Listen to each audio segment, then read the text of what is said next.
For today's video nga pala mga bossing, ito nga about sa banderitas. So yan, magpapesta na nga sa lugar namin at sa zona namin ay walang banderitas. Kaya nagtaka kami kung bakit wala. May nabalitaan ako na galing sa isang source na kinulang daw yung budget para sa banderitas para dito sa aming barangay sa ngayong darating na pesta. Kaya nakapag-desisyon kami na mag-ambag-ambagan na lang tapos gawin na lang namin para naman may kulay naman yung pesta sa lugar namin. At dito nga sa part na to, nakita ko nang tapos na nila lagyan ng mga banderitas yung mga lubid na pinalibot namin dito sa loob ng garahe. Sa mga oras nga ito, kaya ako tapos na sila. Nung paglabas ko dito sa gate, meron pa pala, may lubid sa gate namin at ayun, nakita ko nag-stapler pa sila. Bayanihan malala talaga kasi naman gusto namin malagyan ng banderitas yung zona namin para naman maramdaman namin na piyesta talaga dito sa lugar namin. So ayun, big shoutout nga pala sa mga tumulong sa amin at pagdagambagan para naman matapos ang banderitas na to. Kasi isang araw na lang piyesta na sa amin. Sa bayanihan, kailangan din may FT para naman solve ang lahat. Kahit na mapagod sila, makakakain sila after ng pagkabit. Ito nga pala dito sa part na to, isayo-sayo muna kasi pagod na nga. Pagod ang person, di naman yan tumulong.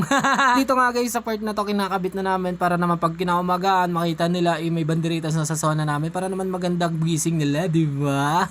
Ito dito nga guys, ini-estimate na namin kung hanggang saan aabot ang banderitas na to, kaya pasensya na po talaga sa mga hindi inabot o mga dinalagyan dito dahil yun lang ang kinaya ng budget namin. At dito nga tinignan natin yung nagluluto, kaya ayun, nakita ko yung Argentina kaya tinulungan na lang natin nalagyan, di ba? Para naman makakain tayo mamaya.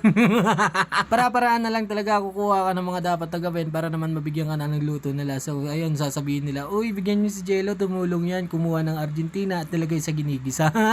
Ayun nga guys, napansin nyo, nilagyan ko ng tubig yung Argentina para naman masimot yung mga nasa lata. Sa part nga ito, di ko na na-video na paglagay ng tubig, kaya ito na lang paglagay ng macaroni sa ako bibidyohan. Ito nga video ito about sa banderitas. So ito, hanggang dito na lang muna tayo guys kasi bukas na lang natin videohan yung natapos. So hanggang dito na lang, bye bye!